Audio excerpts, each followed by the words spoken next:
Sa Pilipinas, isang napapanahong oratory monologue na batas ng kalikasan ang nagwagi sa Pinoy Western Region Got Talent 2013 Season 3 sa Jeddah. May balitang Middle East kay Francis Luike.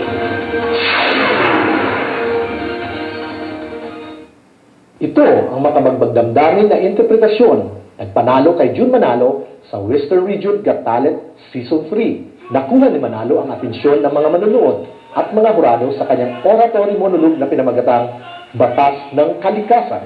Unanimous ang naging desisyon ng mga hurado sa may 11 kalahok na pinagbunyi ng mga supporters at manonood dahil sa napapanahon na pagganap sa kasalukuyang nangyayari sa ating bansa.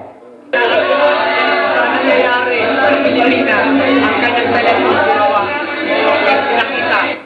First runner-up ang stand-up comedy ni Cesar Santos at second runner-up naman ang dance group na sinayaw ang steps noong dekada 80 hanggang sa kasalukuyan.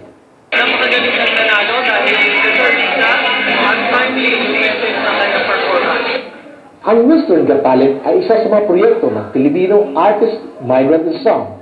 Sabi ng kanyang chairman na si Ginoong June Francia Abris, pangatlong taon na nila itong pag-sponsor para sa mga kababayan nating OFW na may mga talento. Espesyal ang production number ng mga dating winners at guest performers ng Western Got Talent para sa nasalanta ng mga kalabidad at ang kanilang nalikom na pondo ay ibabahagi rin sa mga biktima.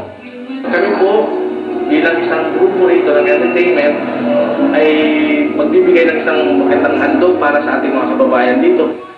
Buong puso namang inalay ng grand winner ang pagkapanalo niya sa kanyang mga magulang at lalo na sa mga kababayan na sasalanta ng kalabidad. Inaalip pa po yun sa ating mga kababayan na salanta sa lahat ng Panginoon.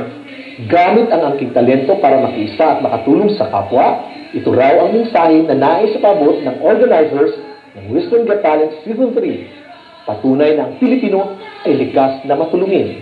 Nagbabalita sa Middle East, Francis Luike, Jeddah, Saudi Arabia.